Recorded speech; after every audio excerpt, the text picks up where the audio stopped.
You know what I was thinking that maybe would be interesting at this point, speaking of being open and honest about our lives, Oh is my if God. maybe we could share, each of us, some example, and I'm not talking about some example from the past, but I'm talking about some example from right now, presently in our lives, where we are confusing our mind-generated reality with actual reality. Maybe Right. a recurring problem or a example of an instance where it happened, and that could maybe ground it a little more in reality. Sure. So, I'll go first. okay, I have a problem with anger. Perhaps the viewers have noticed that. And after the 2000 recount, for the first real time, I mean, I've always been dismayed by the conservative propensity of the American people, but I became really politicized. And for 8 years of George Bush, I took years off my life hating him. did. And the Republicans. And I still do. I think in a time of national crisis, those people have acted like the very antithesis of patriots. A national economic disaster created by their get regulation off big business. I mean, here comes the anger. You can see it seeping in as I That's right. speak.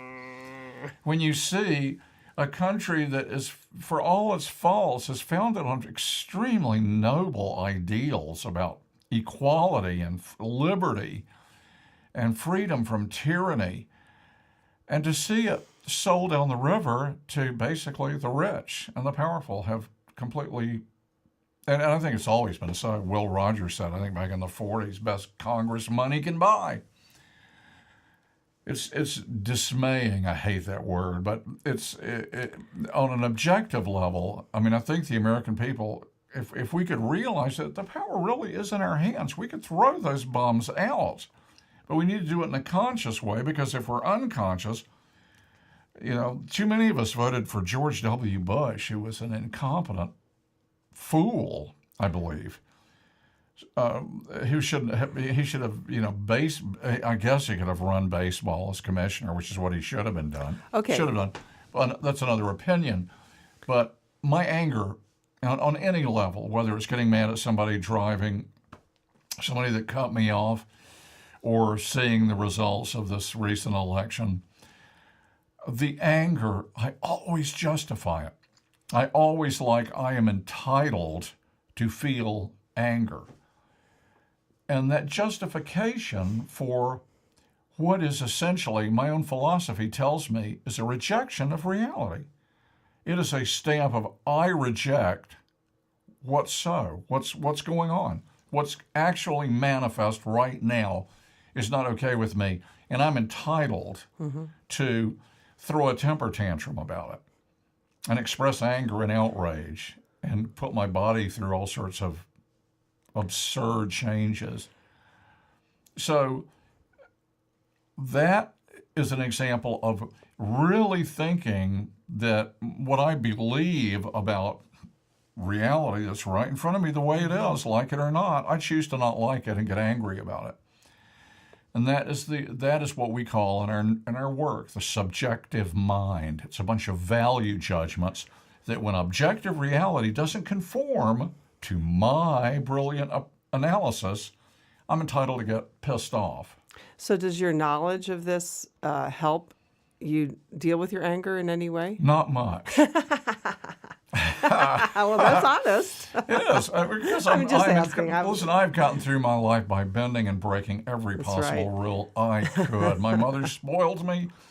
I am a clown. I should wear clown suits. I actually thought when I got a certain age, I'm going to wear like these big polka dotted pajamas with ruffle necks. Yeah, and he actually cuffs and, asked me to make him one. yeah.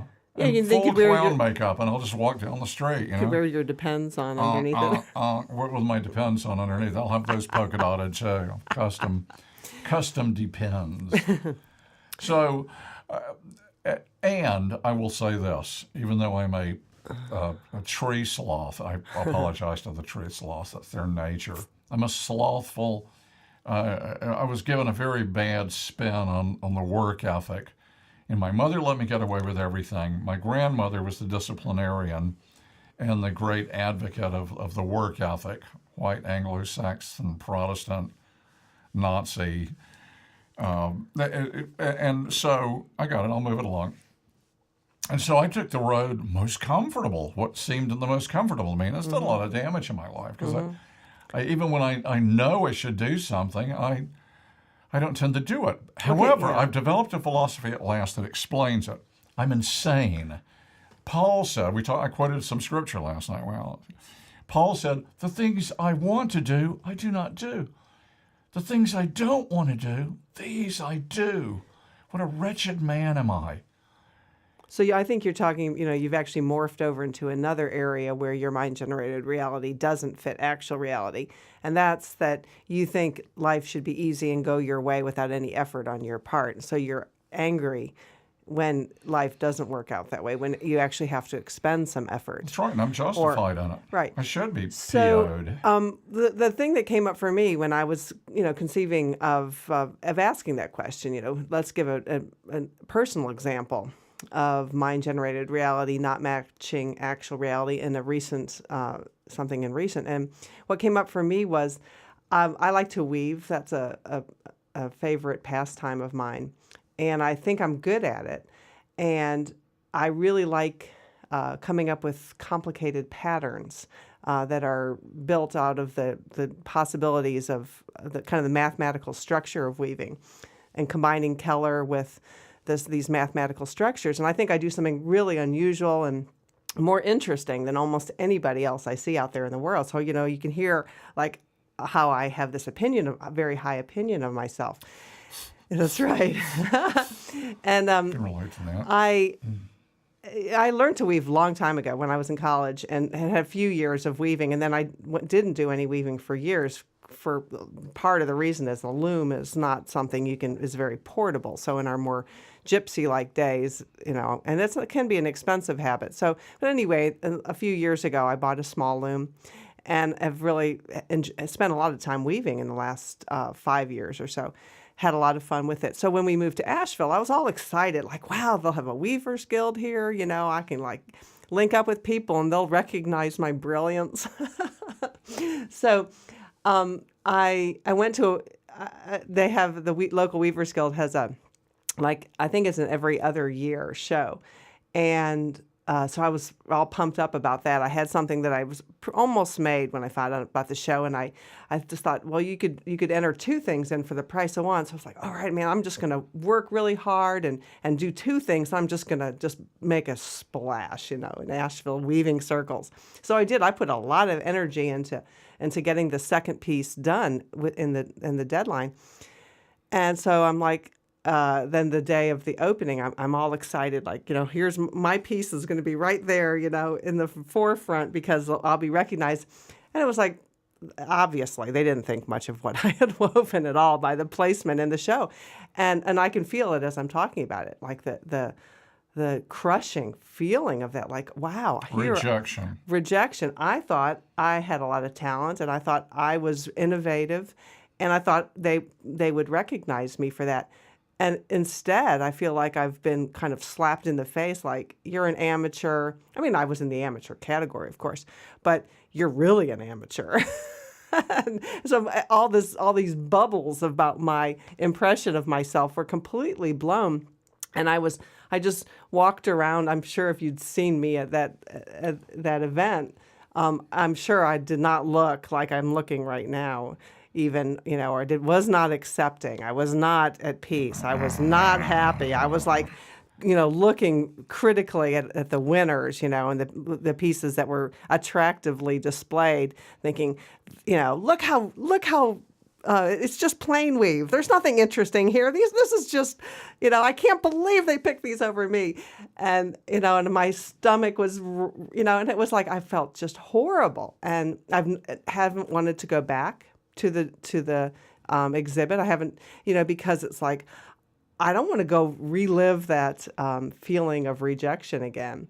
And so that for me, there was my mind-generated reality coming up against actual reality, or objective reality anyway, which is my mind, what was in my mind about my weaving talents and my sense of design.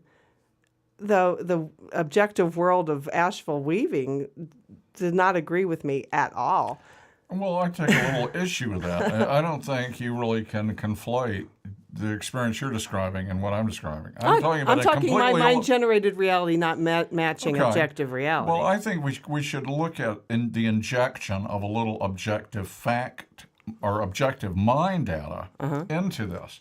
I know you were incapable of being objective in the upset, the state you were in, and when you were walking around looking at other work, even considering the mood, take critical.